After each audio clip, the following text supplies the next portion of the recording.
Première destination, le Sénégal. L'agriculture y est un secteur crucial. Les petites exploitations représentent une source déterminante de revenus. Mais sur les marchés sénégalais, les produits européens recouvrent les étals. L'Union verse des millions d'euros d'aide au Sénégal, mais elle empêche son agriculture locale de se développer.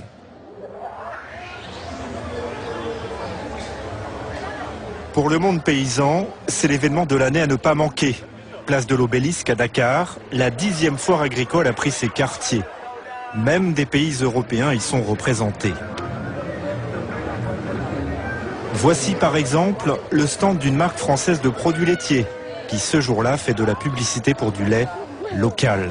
Des vaches peules et même une autruche. Rien n'est trop beau pour attirer les badauds. Du lait local, mais commercialisé sous une célèbre marque française, un comble. De quoi embrouiller le consommateur, peut-être délibérément, car l'Afrique est en même temps inondée de produits laitiers 100% européens subventionnés. Alors, lorsqu'il passe devant ce stand, Daouda Diagne, un agriculteur local, n'a pas envie de s'arrêter.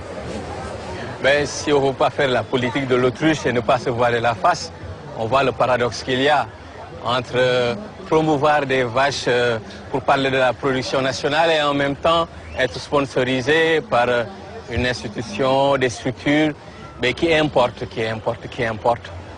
Ousmane. Bonjour Daouda. Comment tu vas? Ça va? Daouda Diagne et Ousmane Ly font partie d'un collectif qui se bat contre toutes ces importations européennes aidées. Mais ce collectif a intérêt d'être bien armé. Car il n'y a pas que le lait venant d'Europe présent au Sénégal. Patates, tomates, les exemples ne manquent pas. Un produit que les Sénégalais consomment en masse, 150 000 tonnes par an, n'échappe pas à la règle, l'oignon.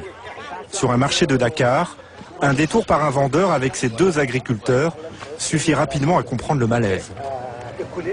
Vous voyez un petit peu, c'est l'oignon importé. C'est l'oignon importé à côté, une étale de l'oignon importé à côté de l'oignon local.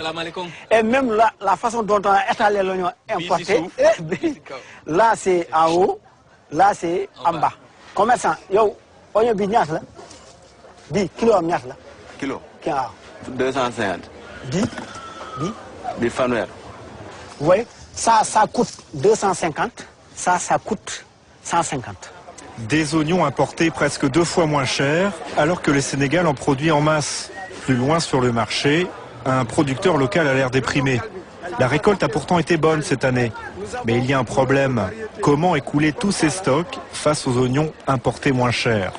Ça risque de pourrir ici et que tout le monde va laisser les champs comme ça là. Hein? Donc, ça n'est plus la peine de cultiver les oignons. C'est ça. Pour sauver tous ces producteurs aux abois, de plus en plus nombreux, le collectif de Daouda et Ousmane a fait pression sur le gouvernement et cela a porté ses fruits.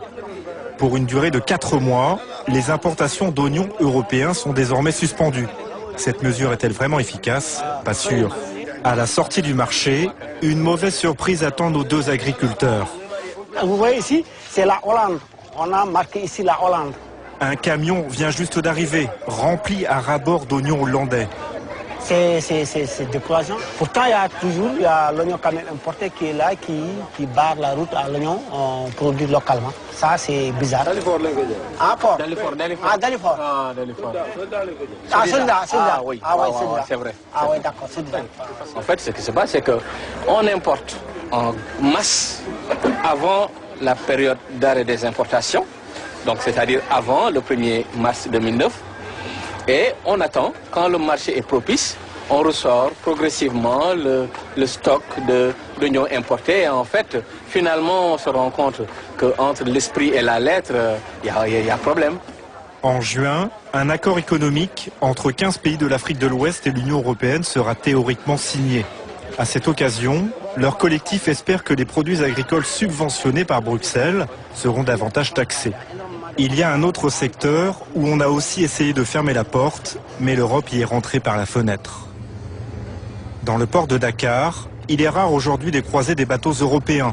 Et pour cause, depuis 2006, une douzaine seulement a désormais le droit de pêcher dans les eaux sénégalaises. Avant, l'imposante armada européenne venait pêcher ici contre des compensations financières. Cet âge d'or est terminé. Le Sénégal a décidé de ne pas renouveler l'accord pour reconstituer son stock de poissons. Mais les sociétés de pêche européennes ont trouvé une parade astucieuse. Richard et une poignée de pêcheurs prennent ce soir la mer sur ce chalutier. Richard est guinéen. Quant à savoir qui est le propriétaire du bateau, on a un peu de mal à s'y retrouver. Il est de quel pays? Le bateau, il est de Grande-Bretagne. De Grande-Bretagne? Oui. Votre patron est anglais? C'est un Espagnol, mais il a naturalisé le bateau en Grande-Bretagne. Parce qu'il y a le drapeau. Un peu plus loin sur le quai, même cas de figure, mais cette fois un gardien du port est plus précis. Le bateau, celui-là, le bateau qui est là, le bateau qui est là, c'est un bateau qui appartient à la société X-Passage. La société sénégalaise. Des sociétés mixtes, il fallait y penser. La plupart des bateaux européens ont ainsi été sénégalisés. Ils peuvent alors légalement débarquer leurs poissons à Dakar et surtout l'exporter ensuite directement vers l'Europe. Un vrai tour de passe-passe, à condition de respecter certaines règles. C'est en tout cas ce qu'on nous explique au siège du groupement des armateurs et des industriels de la pêche. Doukou Tingui Koulibaly est un homme important. Il siège à la fameuse commission qui octroie les licences de pêche. Et quand la pollution est exportée, il y a une réglementation financière au Sénégal qui veut les devises consécutives à toutes les exportations doivent faire l'objet d'un rapatriement au Sénégal. Mais dans la foulée, il nous confirme que l'Europe a aussi la possibilité de rapatrier ses devises. Il existe un moyen aussi pour réexporter les devises vers l'Europe, par exemple. Oui, en suivant naturellement une procédure bien claire qui justifie les choses.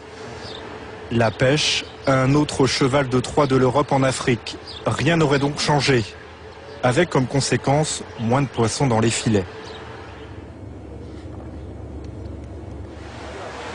À Yoff, un village proche de Dakar, une centaine de pirogues de pêcheurs sont rangées sur le sable. Au début des années 80, le Sénégal en comptait 5000.